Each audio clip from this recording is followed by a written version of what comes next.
आइए दोस्तों शुरू करते हैं बिहार आर्थिक सर्वेक्षण 2025-26 के टॉप 30 एमसीक्यू वस्तुनिष्ठ और ये सभी कथन, कारण, कूट पर आधारित हैं। हाल ही में बीपीएससी के एग्जाम में इसी प्रकार से सवाल आ रहे हैं। तो चलिए शुरू करते हैं। देखिए, पहला सवाल है बिहार आर्थिक सर्वेक्षण 2025-26 के अनुसार बिहार के सकल घरेलू उत्पाद जीएसडीपी के विकास दर के बारे में विचार करना है। वित्तीय वर्ष 2024-25 में स्थिर मूल्य पर 2011-12 पर विकास दर जो बिहार का था, आर्थिक वृद्धि दर 8.6% अनुमानित है। दूसरा कथन है कि वर्तमान मूल्य पर यह वृद्धि 13.1% रहा है। और तीसरा है स्थिर मूल्य पर बिहार का विकास दर राष्ट्र औसत से 6.5% अधिक रहा है। तो कौन से सही है? तो इनमें तीनों कथन सही था, क्योंकि बिहार का विकास दर जो है स्थिर मूल्य पर 8.5% रहा है, 8.6% रहा है 2011-12 में, और वर्तमान मूल्य पर यह 13% रहा है, जबकि राष्ट्र औसत से यह 6.5% अधिक रहा है। देखिए, बताया गया है कि व्याख्या में बिहार अस्थिर मूल्य पर 5.31 लाख करोड़ बिहार का जीएसडीपी है, जो कि वर्तमान मूल्य पर 9.92 लाख करोड़ है, जिसमें 13% का वृद्धि दर्ज किया गया है। और भारत की विकास दर स्थिर मूल्य पर 6.5% रही है, जिससे बिहार की वृद्धि दर राष्ट्र औसत से आगे है।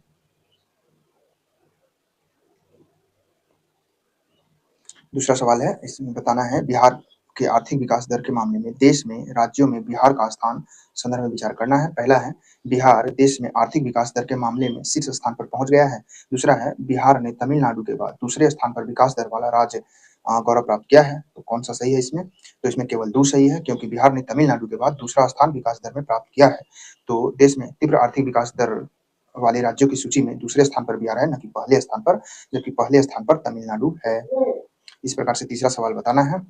तीसरा में है कथन और कारण। पहला कथन है बिहार का सकल राज्य घरेलू उत्पाद जीएसडीपी वर्तमान मूल्य पर 2024-25 में 9.92 लाख करोड़ का स्तर छू गया है। इसका कारण है विगत 5 वर्षों में बिहार में उद्योगों के विकास का कारण द्वितीय क्षेत्र में हिस्सेदारी में भारी वृद्धि देखी गई है। तो इसके कारण हुआ है। दोनों व्याख्या सही है या नहीं? तो इसमें व्याख्या सही नहीं है, दोनों कथन सही था, क्योंकि बिहार का वर्तमान मूल्य पर जो जीएसडीपी है वह 9.92 लाख करोड़ रुपया का है, और इसमें बढ़ोतरी हुआ है। और देखिए, यहाँ बताया गया है बिहार का 9.92 लाख करोड़ रुपया का है, और द्वितीय क्षेत्र का हिस्सा 21.5% से बढ़कर 26.8% हो गया है। जीएसडीपी 9.92 लाख करोड़ पहुंचाना केवल द्वितीय क्षेत्र ही नहीं, बल्कि तृतीय क्षेत्र भी 54.8% का हिस्सा रखता है। सभी क्षेत्रों को मिलाकर ऐसा हुआ है। इसके बाद है चौथा नंबर बताना है हिस्सेदारी कितना है। तो बिहार के विभिन्न क्षेत्रों की हिस्सेदारी का घटता हुआ क्रम कौन सा है? सबसे अधिक क्या प्राथमिक क्षेत्र का है? गलत, प्राथमिक का नहीं, सबसे अधिक द्वितीयक का होगा। द्वितीयक फिर द्वितीयक, उसके बाद प्राथमिक, तो आंसर सी हो जाएगा। तो चौथे में बताया गया था इस प्रकार से है कि 2024-25 के त्वरित अनुमानों के अनुसार बिहार की अर्थव्यवस्था में विभिन्न क्षेत्रों का इस प्रकार है: 54.8% द्वितीय क्षेत्र का हिस्सेदारी, द्वितीय का 26.8%, और कृषि यानी कि प्राथमिक क्षेत्र का 18.3% हिस्सेदारी थी। इसके बाद पांचवा नंबर में बताना है बिहार आर्थिक सर्वेक्षण के अनुसार 2025-26 के वर्तमान मूल्यों पर विभिन्न क्षेत्रों की विकास दर का कौन सा कथन कूट सही होगा। देखिए, प्राथमिक क्षेत्र में कितना विकास दर रहा था? शायद 9.6% रहा होगा, और द्वितीय क्षेत्र में सबसे ज्यादा था 15.5%, तृतीय क्षेत्र में 13.5% था। तो इसका आंसर हो जाएगा ए है, यानी कि एक का सी था। प्राथमिक क्षेत्र 9.6% बढ़ा है, और द्वितीय क्षेत्र जो है 15.5% से बढ़ा है, 15.5%, और तृतीय क्षेत्र की हिस्सेदारी 13.5% के हिसाब से बढ़ा है। तो इस प्रकार से ये सही था। इसके बाद छठा नंबर बताना है बिहार की प्रति व्यक्ति आय के संदर्भ में पर कैपिटा इनकम के बारे में विचार करना है। पहला कथन है वर्तमान मूल्य पर बिहार में प्रति व्यक्ति आय 76,490 रुपया है। दूसरा है स्थिर मूल्य पर प्रति व्यक्ति आय 40,973 रुपया है। और तीसरा है वर्तमान मूल्य पर प्रति व्यक्ति आय में पिछले वर्ष की तुलना में 11.5% वृद्धि दर्ज की गई है। तो कितने कथन सही हैं? तो इनमें सभी कथन सही है, क्योंकि बिहार का प्रति व्यक्ति आय वर्तमान मूल्य पर 490 रुपया है, जिसमें 11.5% की वृद्धि वर्तमान मूल्य पर, और स्थिर मूल्य पर बिहार का प्रति व्यक्ति आय 40,973 रुपया है, जिसमें 7.1% की वृद्धि हुआ है। नागरिकों का जीवन सुधार भी यह दिखाता है। इसके बाद सातवां नंबर बताना है कौन सा सही है। जिला स्तरीय प्रति व्यक्ति सकल घरेलू उत्पाद जीएसडीपी के बारे में जीडीपी के बारे में, उनकी समृद्धता के बारे में तुलना करना है। घटते क्रम में बताना है। सबसे अधिक किसका है? तो पटना का है सबसे अधिक, उसके बाद बेगूसराय का होगा, तब मुंगेर का होगा। तो शायद 3-2-1 होना चाहिए, ए होना चाहिए, इसका 7 का ए है। तो सबसे अधिक समृद्ध जिला पटना है, जिसकी प्रति व्यक्ति आय 1,31,332 रुपया है। दूसरा बेगूसराय है, जिसका प्रति व्यक्ति आय 61,556 रुपया है। और तीसरा है मुंगेर, जिसकी प्रति व्यक्ति आय 54,669 रुपया है। इसके बाद 8वें नंबर में बताना है कौन से आर्थिक सर्वेक्षण के अनुसार बिहार के सबसे कम प्रति व्यक्ति वाले 3 जिलों का सही क्रम कौन-सा है? बढ़ता हुआ क्रम बताना है। तो सबसे कम शिवहर का हो जाएगा, फिर सीतामढ़ी, अररिया या अररिया तब सीतामढ़ी, तो शायद बी होना चाहिए। 8 का आंसर बी है, सबसे कम शिवहर का है, प्रति व्यक्ति है और उसके बाद अररिया का है, फिर सीतामढ़ी का है। तो शिवहर का कितना है प्रति व्यक्ति है? शिवहर का सबसे कम है, यह 22,047 रुपया है प्रति व्यक्ति है, जबकि अररिया का 23,670 रुपया है और सीतामढ़ी का 24,332 रुपया है। तो सबसे कम शिवहर, उसके बाद अररिया, तब सीतामढ़ी। इसके बाद 9वां नंबर में बताना है, कथन और कारण है कौन सा सही है। पहला कथन है पटना जिला बिहार में पेट्रोल, डीजल, एलपीजी का उपभोग करने में शीर्ष स्थान पर है, तो ये सही लग रहा है। कारण है पटना जिले का प्रति व्यक्ति सकल घरेलू जिला उत्पाद यानी कि जीडीपी राज्य के सभी 37 जिलों की तुलना में सर्वाधिक है। तो क्या ये कारण व्याख्या कर रहा है? तो ये दोनों सही है। पटना पेट्रोल, डीजल, एलपीजी उपभोग में शीर्ष स्थान पर है और पटना का प्रति व्यक्ति आय ज़्यादा है और वह सभी 37 जिलों में ज़्यादा समृद्ध है, इसलिए ज़्यादा वहाँ खर्च होता है। पटना उच्च प्रति व्यक्ति आय वाला जिला है, क्रय शक्ति उसकी अधिक है, जिसके कारण वहाँ का ईंधन, पेट्रोल, डीजल इत्यादि पर उपभोग अधिक होता है। इसके बाद 10 नंबर का बताना है, 10वें नंबर में बिहार के सांकेतिक राजकोषीय के संकेतों पर विचार करना है। पहला है 2024-25 में बिहार का कुल व्यय 2,81,939 करोड़ हुआ, जो जीएसडीपी का 28.4% रहा। दूसरा है कुल व्यय में राजस्व की हिस्सेदारी 77.7% रही। तीसरा है पूंजीगत व्यय कुल व्यय का 22.3% था। तो कितने सही हैं? शायद तीनों सही हैं।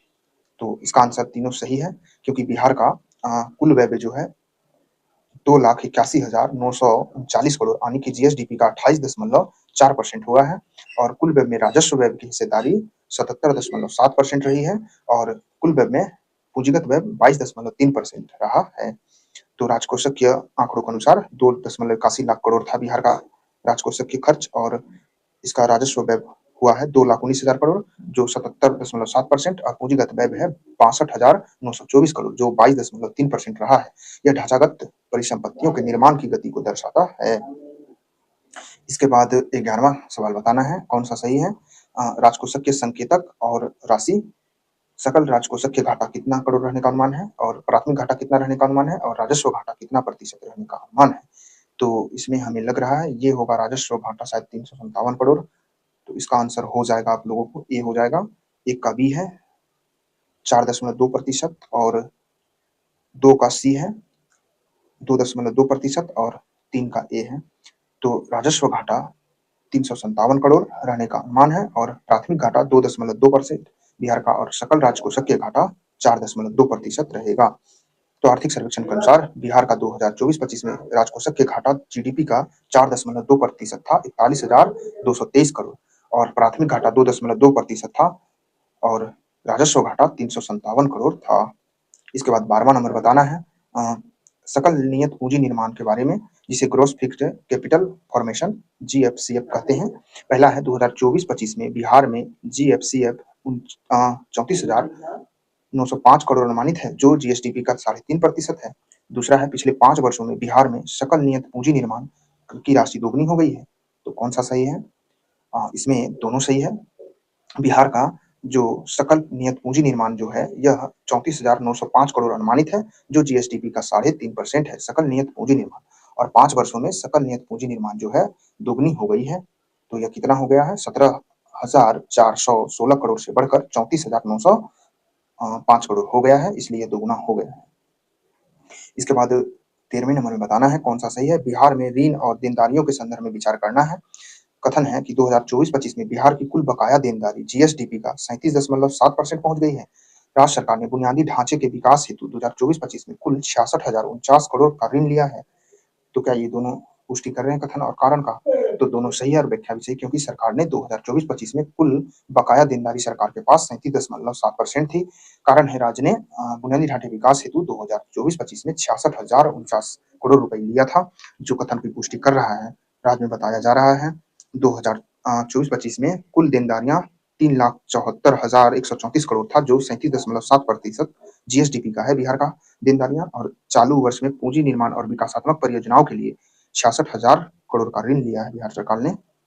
इसके बाद 14वें नंबर में बताना है कौन-सा सही है। बिहार में कृषि भूमि उपयोग और सस्य गहनता के बारे में विचार करना है। बिहार में शुद्ध बुआई क्षेत्र 54.12 लाख हेक्टेयर है। दूसरा है राज्य की फसल सघनता 1.52 दर्ज की गई है, तो कौन-सा सही है? इसमें दोनों सही है कि बिहार में कुल बुआई क्षेत्र जो है 54.12 लाख हेक्टेयर है, शुद्ध बुआई क्षेत्र और फसल सघनता 1.52 है। राज्य की सकल बुआई क्षेत्र 82 लाख हेक्टेयर और शुद्ध बुआई क्षेत्र 54 लाख हेक्टेयर है और जिसमें फसल सघनता 1.52 है, कृषि भूमि में कुशल उपयोग को दर्शाता है। इसके बाद 15वां नंबर बताना है कौन सा सही है। बिहार में 5 वर्षों में 2020 से 21 से 24-25 में क्रॉपिंग पैटर्न के संदर्भ पर कुल खाद्यान्न फसलों की हिस्सेदारी का घटता क्रम कौन सा है? तो घटता क्रम सबसे अधिक कौन सा उगता है? अनाज, उसके बाद दाल या दालें तब अनाज। तो ए होना चाहिए इसका। इसका आंसर ए है। सबसे अधिक बिहार में अनाजों का उत्पादन होता है, फिर दालों का। बिहार के कुल खाद्यान्न उत्पादन में अनाजों की हिस्सेदारी 89.2% है और दालों की हिस्सेदारी मात्र 6% है और खाद्यान्न फसलों की हिस्सेदारी 95% है। इसके बाद बिहार में कृषि और समृद्ध क्षेत्रों पर विचार करना है। 16वां नंबर में विकास दर इसमें पहला है दूध उत्पादन पिछले वर्ष की तुलना में 4.2% वृद्धि हुआ है। अंडा उत्पादन में 10% वृद्धि हुआ है। मछली उत्पादन में 9.9% वृद्धि हुआ है। तो कौन सा सही है? इसमें तीनों कथन सही है क्योंकि बिहार में दूध उत्पादन में 4.2% वृद्धि, अंडा उत्पादन में 10% और मछली उत्पादन में 9.9%, ये भी 10% के आसपास है। बिहार के कृषि और समृद्ध क्षेत्र जैसे पशुपालन, मत्स्य पालन में वृद्धि हुआ है। दूध उत्पादन में 4.2%, अंडा उत्पादन में 10%, मछली उत्पादन में 9.9% वृद्धि हुआ है। राज्य में पोषण सुरक्षा और किसानों की पूरक आय को यह बढ़ावा दे रही है, इससे पता चलता है। इसके बाद 17वां नंबर बताना था कौन सा सही है। बिहार में श्रम और रोजगार कौशल विकास के संदर्भ में ग्रामीण क्षेत्रों की बेरोजगारी पर विचार करना है। पहला कथन है ग्रामीण बिहार में पुरुषों की बेरोजगारी 3.3% दर्ज की गई। दूसरा कथन है ग्रामीण बिहार में महिलाओं की बेरोजगारी दर पुरुषों की मात्रा में 0.9% है।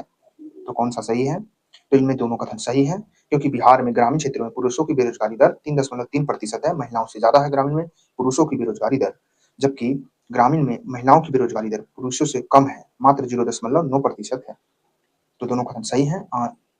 Periodic labour force survey PLFS report के अनुसार यह बताया गया ग्रामीण बिहार में पुरुषों की बेरोजगारी दर 3.3% ज्यादा है और महिलाओं की बेरोजगारी दर 0.9%, यानी कि ग्रामीण में महिलाओं की बेरोजगारी दर कम होती है। वे कृषि और संबद्ध क्षेत्रों से जुड़े होते हैं, इसलिए ग्रामीण स्तर पर महिलाओं के स्वरोजगार जैसे जीविका मिशन ने उनकी स्थिति को सुधार किया है। इसके बाद 18वां नंबर बताना है नगरीकरण के बारे में कथन दिया गया है। बिहार में रोजगार परिदृश्य पर विचार करना है। शहरी क्षेत्रों में पुरुष बेरोजगारी दर 6.9% है। दूसरा है शहरी क्षेत्रों में महिलाओं की बेरोजगारी दर 9.1% है। तीसरा है बिहार में ग्रामीण क्षेत्रों की तुलना में शहरी क्षेत्रों में बेरोजगारी दर अधिक है। क्या ये सभी सही है? तो तीनों कथन सही है क्योंकि बिहार के शहरी क्षेत्रों में पुरुषों की बेरोजगारी दर 6.9%, इसे 7% कह सकते हैं, जबकि शहरी क्षेत्रों में महिलाओं की बेरोजगारी दर ज्यादा है, 9% है, जबकि ग्रामीणों में महिलाओं की बेरोजगारी दर कम था और ग्रामीण क्षेत्रों की तुलना में शहरी क्षेत्रों में बेरोजगारी दर अधिक है। तो सही है क्योंकि शहरों में लोग पढ़े लिखे होते हैं और अच्छे रोजगार करना चाहते हैं। देखिए बिहार में शहरी क्षेत्रों में बेरोजगारी दर जो है ग्रामीण की तुलना में अधिक है। पुरुषों में यह 6.9%, महिलाओं में 9.1% था। तो कौशल और रोजगार के अवसरों के बीच असंतुलन को यह इंगित करता है शहरी क्षेत्रों में। इसके बाद 19वां नंबर बताना है बिहार में भौतिक अवसंरचना पर विचार करना है। बिहार में जितने भी सड़क नेटवर्क है, जैसे पहला है बिहार में कुल सड़क नेटवर्क में बिहार की हिस्सेदारी 5.5% है। दूसरा है बिहार में ग्रामीण पक्की सड़कों की लंबाई 2005 में 835 किमी से बढ़कर 2025 में 1.17 लाख किमी हो गई है। कौन सा सही है? तो इनमें दोनों कथन सही है क्योंकि बिहार में कुल सड़क नेटवर्क जो है भारत के सड़क नेटवर्क का 5.5% है और बिहार में ग्रामीण पक्की सड़कों की लंबाई 835 किलोमीटर थी 2005 में, जो 2025 में बढ़कर 1.17 लाख किलोमीटर हो गई है। तो इसमें वृद्धि हुआ है। बिहार की अवसंरचना और ग्रामीण क्षेत्रों में अभूतपूर्व वृद्धि देखा गया। सड़क नेटवर्क 5.5%, ग्रामीण क्षेत्रों के सुदृढ़ करते हुए ग्रामीण पक्की सड़कें अब 1.17 लाख किलोमीटर हो गया है। नेक्स्ट है 20वां नंबर बताना है कौन सा सही है। पहला कथन है आर्थिक सर्वेक्षण 25-26 में बिहार में द्वितीय क्षेत्र की विकास दर वर्तमान मूल्य पर 15% रही, जो तीनों क्षेत्रों में सबसे अधिक है। हाँ, तो ये ऊपर देखा अधिक है। कारण है बिहार सरकार मुख्यमंत्री उद्यमी योजना, छोटे उद्यमियों को 2 लाख तक का अनुदान देने की नीति ने औद्योगिक गतिविधियों को गति मिली है। तो क्या इसी के कारण इतना विकास दर हुआ है? तो हमें लग रहा है ये तो नहीं होना चाहिए। नहीं, दोनों सही है। बिहार का द्वितीय क्षेत्र सबसे अधिक 15.5% से बढ़ रहा है वर्तमान मूल्य पर और इसका कारण है कि मुख्यमंत्री उद्यमी योजना और छोटे उद्यमियों को 2 लाख तक का अनुदान देने की औद्योगिक नीतियों की गतिविधियों के कारण ऐसा हुआ है। तो ये दोनों सही है और व्याख्या भी सही कर रहा है। सरकार ने एमएसएमई को बढ़ावा देना, स्टार्टअप नीतियों को और गरीबी परिवार को व्यवसाय शुरू करने के लिए 2 लाख का वित्तीय सहायता देती है। इसके बाद 21वां नंबर बताना है कौन-सा सही है। बिहार राज्य के राजस्व प्राप्तियों के स्रोतों पर विचार करना है। पहला है, बिहार अपनी राजस्व प्राप्तियों के लिए केंद्र करों में हिस्सेदारी पर अत्यधिक निर्भर है। ये तो सही है। दूसरा है, कुल राजस्व प्राप्तियों में केंद्र करों का हिस्सा लगभग 49.6% है। तीसरा है, राज्य अपना कर राजस्व कुल राजस्व का 22.4% प्राप्त करता है। तो कौन-सा सही है? इसमें सभी कथन सही हैं क्योंकि बिहार अपनी राजस्व प्राप्तियों के लिए केंद्र करों की हिस्सेदारी पर निर्भर रहता है अत्यधिक, ये सही था। दूसरा भी सही है कि राजस्व प्राप्तियों में केंद्र करों का हिस्सेदारी जो है बिहार में 49.6% है और राज्य सरकार का अपना कर राजस्व जो है यह 22.4% है। तो बिहार के वित्तीय ढांचा को दर्शाता है राजस्व केंद्र सरकार का हिस्सेदारी जो है राजस्व में बिहार का 49.6% और अपना राजस्व 48,361 करोड़ 22.4% है। और स्वयं का राजस्व बढ़ा है और केंद्र निर्भरता अभी भी उच्च बना हुआ है। नेक्स्ट 22वां बताना है कौन सा सही है। बिहार में महिला सशक्तिकरण और आर्थिक संकेतकों के संदर्भ में विचार करना है। पहला है, राज्य में महिला स्वयं सहायता समूह अन्य की जीविका की संख्या 10 लाख को पार कर गई है, 1 मिलियन को। तो ये सही है, पार कर गई है, 10.53 हो गया था। दूसरा है, जीविका समूहों को 46.9 यानी कि लगभग 47,000 करोड़ का संचयी ऋण प्रदान किया गया है। तो कौन सा सही है? तो इसमें दोनों कथन सही है क्योंकि बिहार में जीविका मॉडल के बाद महिला सशक्तिकरण को बड़ा आधार मिला है और स्वयं सहायता समूहों की संख्या अब 10 लाख को पार कर गई है। एसएचजीएस और इस आधार पर वित्त समावेशन के तहत 46.9 हजार करोड़ का क्रेडिट लिंकेज प्रदान किया गया, उन्हें ऋण दिया गया है। इसके बाद 23वां नंबर बताना है कौन सा सही है। बिहार सरकार के व्यय के कार्यात्मक वर्गीकरण के संबंध में विचार करना है।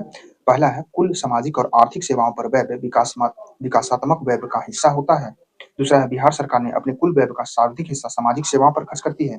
तीसरा है, सामाजिक सेवाओं पर खर्च लगभग 43.7% है। तो कौन सा सही है? तो तीनों कथन सही है क्योंकि सरकार सामाजिक और आर्थिक सेवाओं पर खर्च विकासात्मक व्यय का हिस्सा होता है।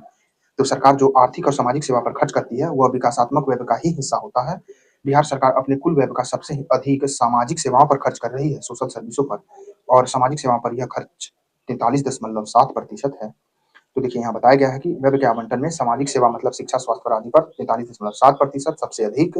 इसके बाद सामान्य सेवाओं पर है 31.1%, फिर आर्थिक सेवाओं पर 25.2% है। लोक कल्याणकारी को प्राथमिकता देना इसका अर्थ दर्शाता है। और पहला कथन यहाँ ये समझने वाली है कि कुल सामाजिक और आर्थिक सेवाओं पर खर्च जो है विकासात्मक व्यय का हिस्सा होता है। तो विकासात्मक डेवलपमेंट एक्सपेंडिचर का ही हिस्सा होता है, ये कथन सही था।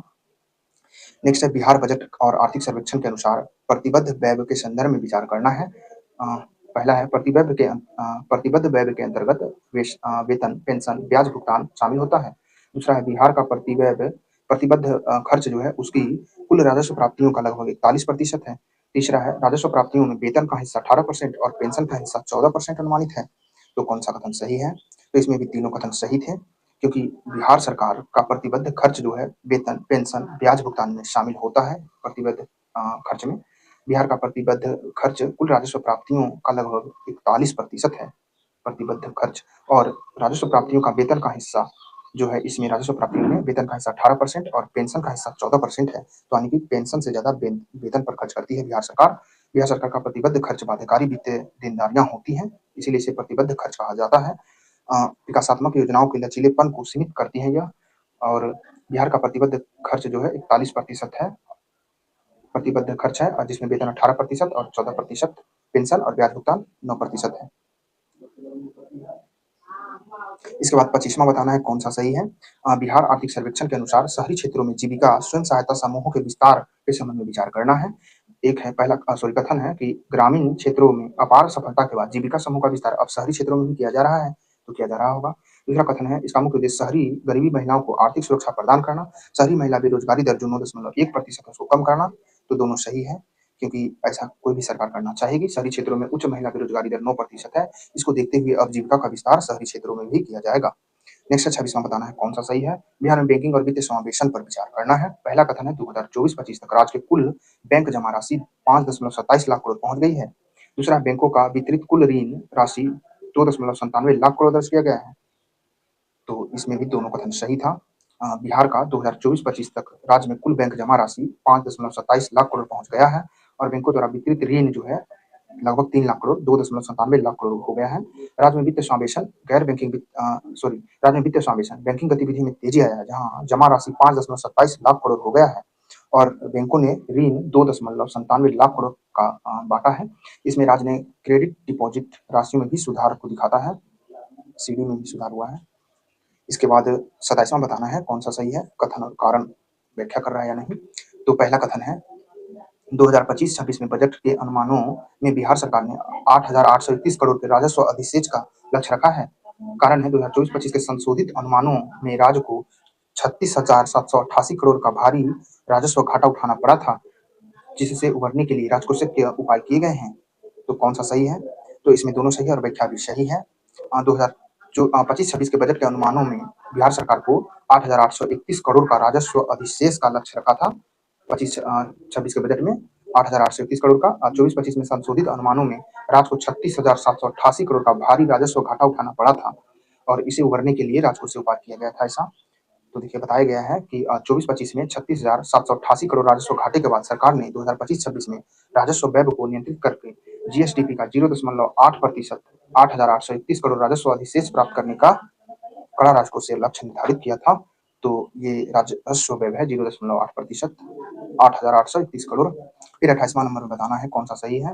बिहार में परिवहन और संचार पर विचार करना है। पहला है 2011 से 24 के बीच परिवहन और संचार क्षेत्र में 7.6% की निरंतर वार्षिक वृद्धि हुई है।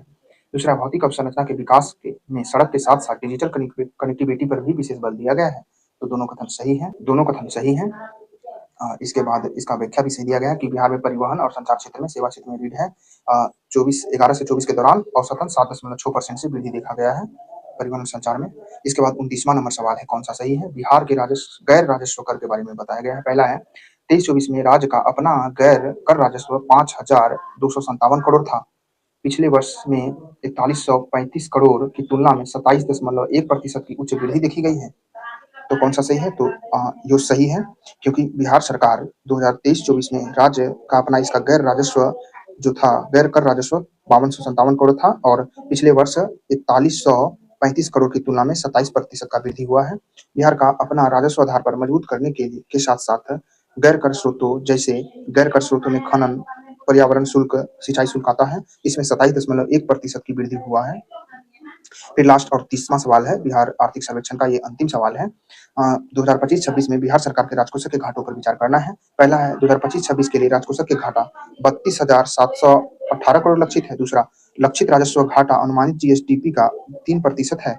तीसरा है यह सीमा केंद्र सरकार द्वारा निर्धारित 3.5% राजकोषीय विवेकपूर्ण सीमा के भीतर है। तो कौन सा सही है? तो इसमें तीनों कथन सही है, क्योंकि राज्य सरकार का अब राजकोषीय घाटा 32,718 करोड़ लक्ष्य रखा है इस बार आर्थिक सर्वेक्षण के अनुसार और अनुमानित जीएसडीपी का यह 3% है, क्योंकि केंद्र सरकार ने इसे 3.5% रखने को कहा था और 3.5% से नीचे है। अब राजकोषीय उत्तरदायित्व और बजट प्रबंधन अधिनियम FRBM के तहत बिहार ने 2025-26 के लिए राजकोषीय घाटों को जीएसडीपी का 3% 32,718 करोड़ रखा है, जो राजकोषीय अनुशासन को दिखाता है। तो ये थे बिहार आर्थिक सर्वेक्षण के टॉप 30 एमसीक्यू जो 72 बीपीएससी के लिए इंपोर्टेंट हो सकते हैं। इसके बाद बजट काफी लाया जाएगा। तो अगर अच्छा लग रहा हो तो लाइक और शेयर भी कीजिए और